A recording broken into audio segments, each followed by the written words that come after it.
Good morning, class 8th students. Today we will be studying our chapter number 3rd of our English book, Honeydew. Yes, students, this is a chapter of our Indian independence, glimpses of the past, अतीत के कुछ क्षण. Before this, first of all, we understand the introduction of this chapter.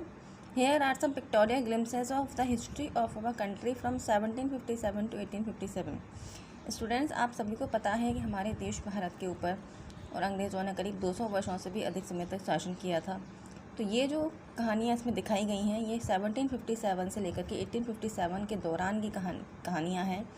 ये जो pictures इसमें दिखाई गई हैं ये हमारी हिस्ट्री है, हमारे भारत का इतिहास है, जो कि अंग्रेज़ों के ख़िलाफ़ जिस तरीके से उनमें और विद्रोह का उबाल आया तो किस तरह से उन्होंने और अपने अंदर की देशभक्ति की भावना को जगाया. तो these pictures and speech bubbles will help clarify your understanding of the conditions that led to the event known as the first war of independence in 1857. ये तस्वीरें जो हैं ये आपको, ये पिक्चर्स जो इसमें बनाई गई हैं कार्टून की मदद से, ये आपको इस बात को समझने के लिए बहुत अधिक हेल्पफुल होंगी कि हमारे भारत में वो क्या परिस्थितियाँ थी, वो क्या स्थितियाँ थीं जिन्होंने 1857 की जो क्रांति हुई थी, हमारी पहली स्वतंत्रता की जो लड़ाई है 1857 में जो की गई थी अंग्रेज़ों के ख़िलाफ़ भारत के लोगों के द्वारा, वो किस प्रकार से हुई, उसके कारण क्या थे. तो first of all the martyrs. Martyrs मतलब शहीद.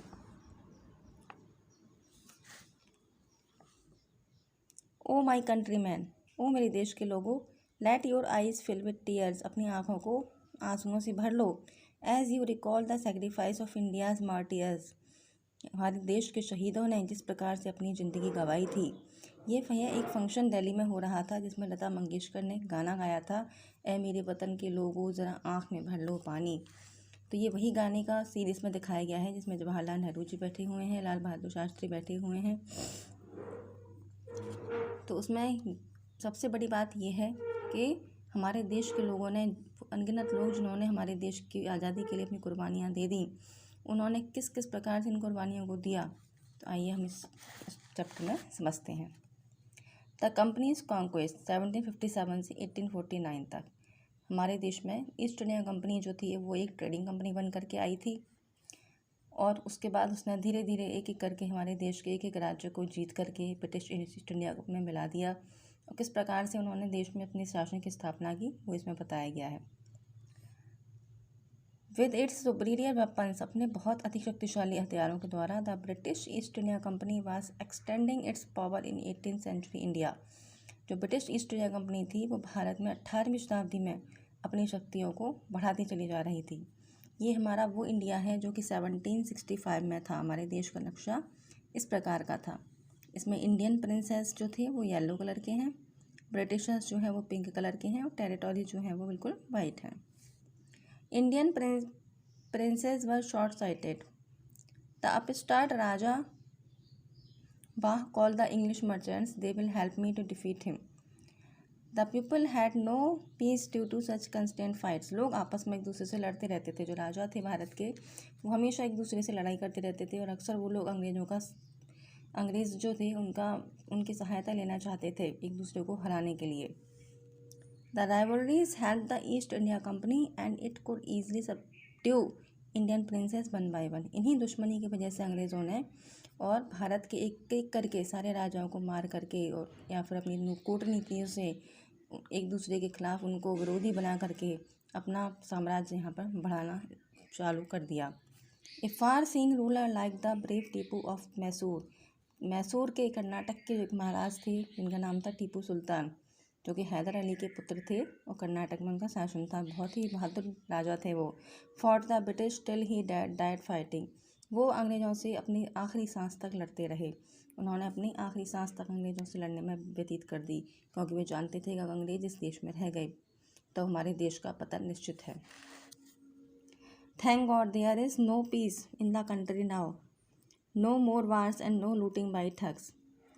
It is God who sent the British. लोगों के मन में आपस में राजकुमारों के बीच में क्या चर्चाएँ रहती थी. How did Indians react to this conquest. Bharat के लोग जो थे वो अंग्रेज़ों की इस विजय पर किस प्रकार के बातें किया करते थे. सबसे पहले बोलते थे थैंक गॉड, के भगवान का शुक्र है कि अब हमारे देश में शांति है। अब यहाँ पर ना युद्ध होंगे, ना किसी प्रकार से ठगों के द्वारा लूटा जाएगा। इट इज़ गॉड, लोग ये मानते थे कि वो भगवान है जिन्होंने अंग्रेज़ों को उनकी सहायता के लिए भेजा है। Our destiny is like linked with them, हमारा भाग्य अंग्रेज़ों के भाग्य से जुड़ा हुआ है। The white man has killed और डेथ ऑन अवर किंग्स, कुछ लोग कहते थे कि इन गोरे लोगों ने हमारे राजाओं को मार दिया है और उन्हें राजगद्दी पे से उतार दिया है।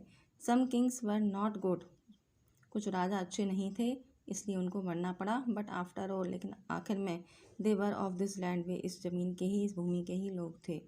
Now we have become slaves of foreigners, अब हम लोग सिर्फ विदेशियों के दास बन करके ही रह गए हैं। अब हमें हमेशा इन विदेशियों की दासता ही स्वीकार करनी पड़ेगी।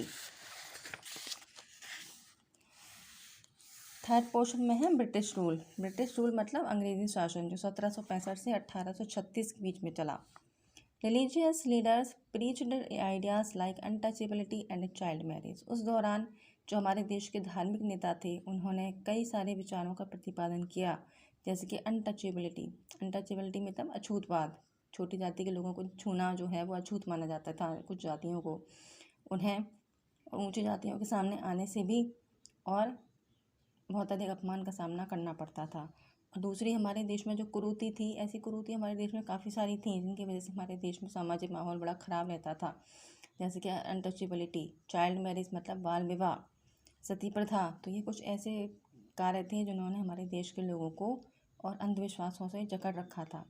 Anyone who crosses the seas loses his religion, सबसे बड़ा अंधविश्वास लोगों के बीच में जो था वो ये था कि जो भी व्यक्ति समुद्र को पार करेगा वो अपना धर्म खो बैठेगा। लोग समुद्र पार करके दूसरे देशों में जाना ही नहीं चाहते थे। All the misery in the world is due to women, अक्सर लोग ये बात मानते थे कि दुनिया में जितनी भी गरीबी है, जितनी भी दुख संकट हैं, वो स्त्रियों की वजह से हैं, इसलिए स्त्रियों को बड़ा निम्न दृष्टि से देखा जाता था। द ट्रूथ वाज दैट, लेकिन सत्य यह था, Indians had lost self respect, Bharat के लोग अपना आत्मसम्मान खोते जा रहे थे। द ब्रिटिश स्कॉन्ड देम, और अंग्रेज़ उनके मन में इस बात को बिठाते जा रहे थे। The natives are unworthy of trust, incapable of honesty, Britishers ये बात जानते थे कि जो इस देश के जो नागरिक हैं, जो नेटिव्स हैं, जो देशवासी हैं, वो विश्वास करना ही नहीं चाहते और उनके अंदर ईमानदारी का अभाव है। तो true your honour but I am honest, मैं आपकी आदर करता हूँ लेकिन मैं ईमानदार हूँ। Being merchants the British wanted quick profits, व्यापारियों से अंग्रेज़ लोग अधिक लाभ प्राप्त करना चाहते थे। Their heavy taxes forced farmers to abandon their fields, उनके द्वारा लगाए हुए भारी भारी जो कर थे उसकी वजह से जो फार्मर्स थे, जो किसान थे, वो बेचारे अपने खेतों में काम नहीं कर पाते थे, क्योंकि एक तरफ उन्हें अंग्रेज़ों को कर चुकाने के लिए परेशान होना पड़ता था, दूसरी तरफ उन्हें जो लोकल मनी लैंडर्स थे उनके लिए धन की व्यवस्था करने में परेशान होना पड़ता था। अक्सर जो किसान थे उन्होंने खेती करना ही छोड़ दिया था, वो अपने विलेजेस से, अपने गाँव से, अपने राज्यों से भाग करके दूसरे स्थानों पर चले गए, उन्होंने दूसरा कार्य अपना लिया। तो ये सारी परिस्थितियाँ ऐसी थीं जिसकी वजह से हमारे देश में अव्यवस्था फैलती चली गई। इन्हीं अव्यवस्थाओं का कारण था हमारे देश में 1857 की पहली फर्स्ट वर्ल्ड वॉर, जिसे हम द रिवॉल्ट ऑफ 1857 भी बोलते हैं। इससे आगे की स्टोरी हम कल स्टार्ट करेंगे, लेकिन हमें हमेशा ये ध्यान रखना चाहिए कि हमें अपने देश के इतिहास को, अपने देश की हिस्ट्री को समझने का प्रयास करना चाहिए कि आखिर वो कौन कौन से कारण थे जिनकी वजह से हमारे देश को करीब 200 से भी अधिक वर्षों तक अंग्रेज़ों का गुलाम रहना पड़ा, जिससे आगे आने वाले किसी स्थिति में कोई देश इस प्रकार का कार्य ना करे।